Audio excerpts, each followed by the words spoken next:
अस्सलाम वालेकुम स्टूडेंट्स। हमारी जो लास्ट वीडियो थी उसमें हम डिस्कस कर रहे थे एक्सेलरेटर प्रिंसिपल को।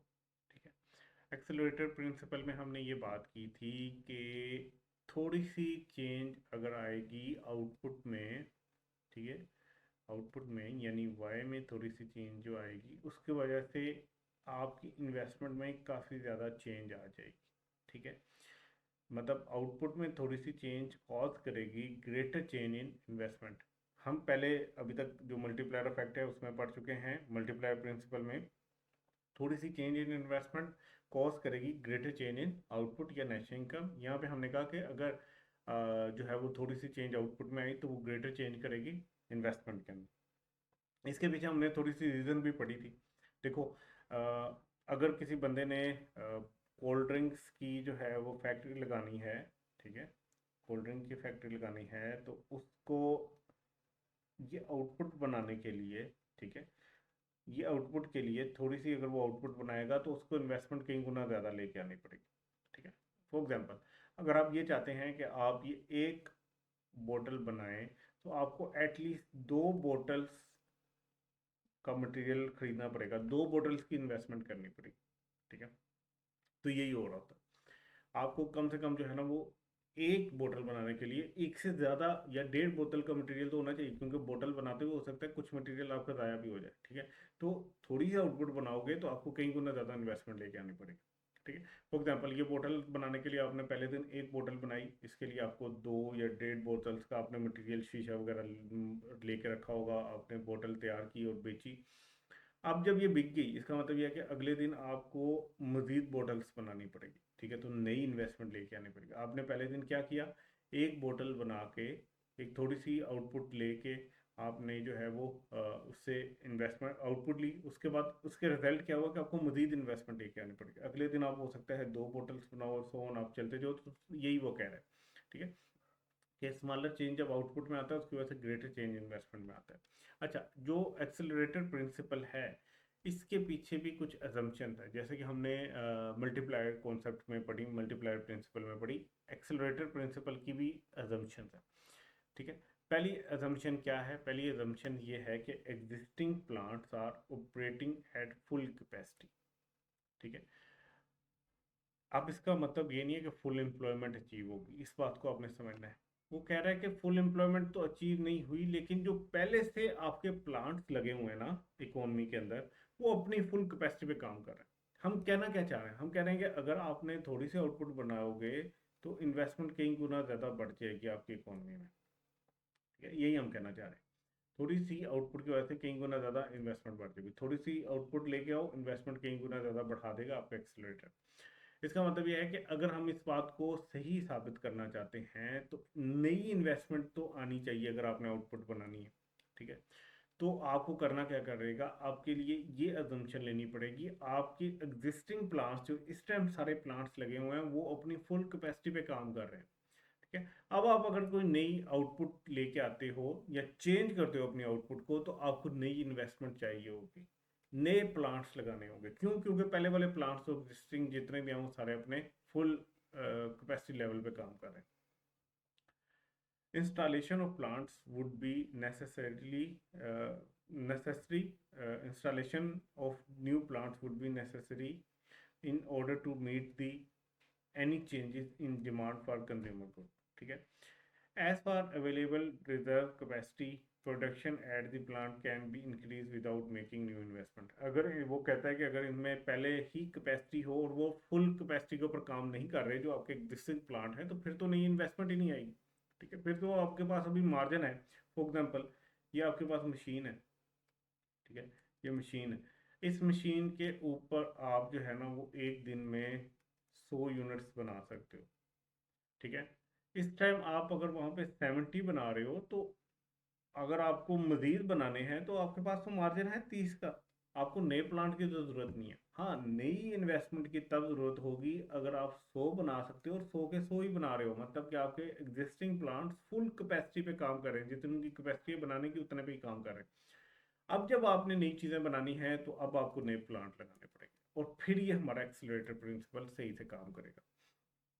ठीक है, नेक्स्ट पॉइंट है अवेलेबिलिटी ऑफ रिसोर्सेज। ठीक है, there is surplus availability of resources to provide more plants and equipment needed to produce consumer goods. देखें, अब हम ये चाह रहे हैं कि हम थोड़ी सी आउटपुट बढ़ाएं तो हमारी कई गुना ज़्यादा इन्वेस्टमेंट बढ़ जाए। अब इन्वेस्टमेंट के लिए हमारे पास रिसोर्सेज का होना ज़रूरी है, ठीक है।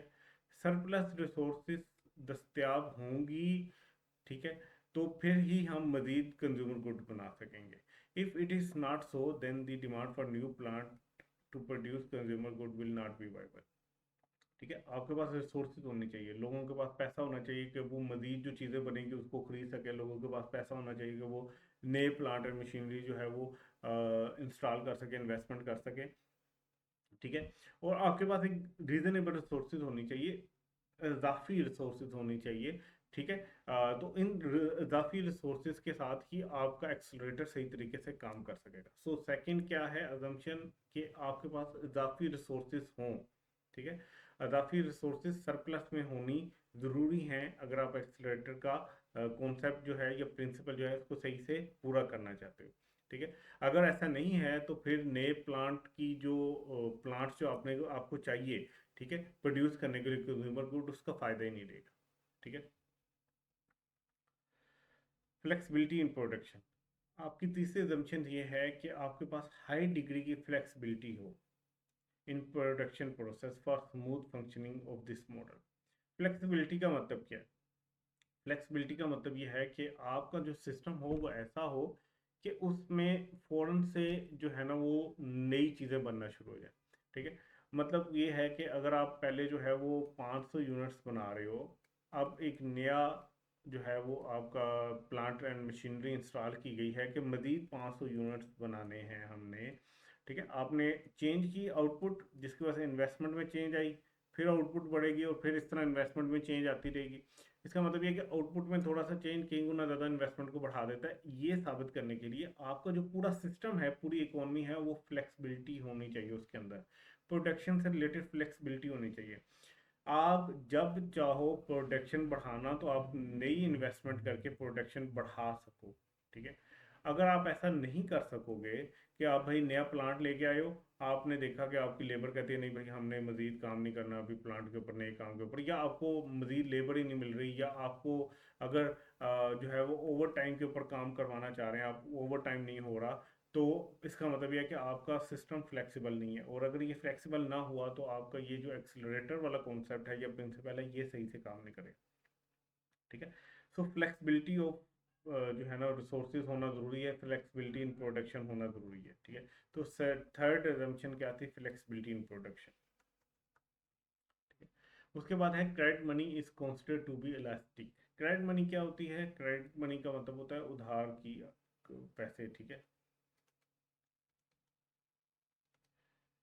ये भी इलास्टिक होने चाहिए। इलास्टिक का मतलब आपको पता है ना, हम माइक्रो में तो बड़ी डिटेल में पढ़ के हैं, ठीक है।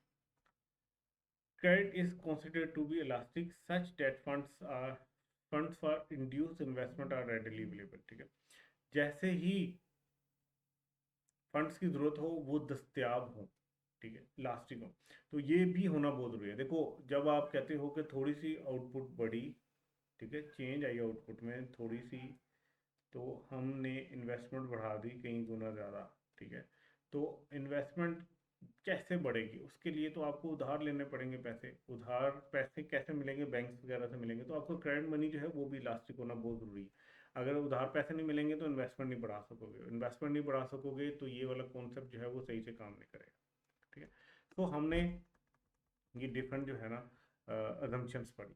देखो, सिंपल रूल क्या है, आपको इनकी हेडिंग्स को याद करना है, ठीक है। अगर हेडिंग्स याद हो जाती हैं तो इनफ, ठीक है। अगर ये समझ आ जाते हैं कॉन्सेप्ट तो बहुत अच्छी बात है, अगर नहीं भी समझ आ रहे तो हेडिंग्स याद होनी चाहिए।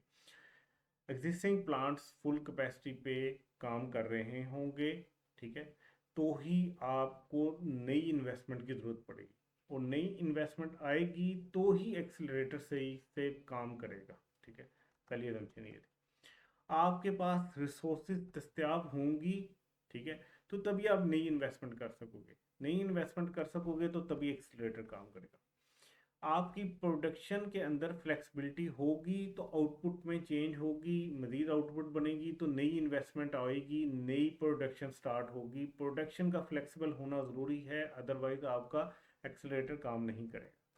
ठीक है। उसके बाद आपको इन्वेस्टमेंट के लिए उधार पे पैसे लेने होंगे, लोन लेने होंगे बैंक से, और अगर उधार ही ना मिल रहा हुआ तो आप चाहे इन्वेस्टमेंट करना चाह रहे हो आप चाहे, लेकिन आप कर नहीं सकोगे। जब इन्वेस्टमेंट नहीं कर सकोगे तो एक्सेलरेटर प्रिंसिपल सही से काम नहीं करेगा। ठीक है। सो ये कुछ एजम्पशंस थी। नेक्स्ट इंशाल्लाह इसको एक टेबल से एक्सप्लेन करेंगे। इंशाल्लाह मिलते हैं अगली वीडियो में। अल्लाह हाफिज़।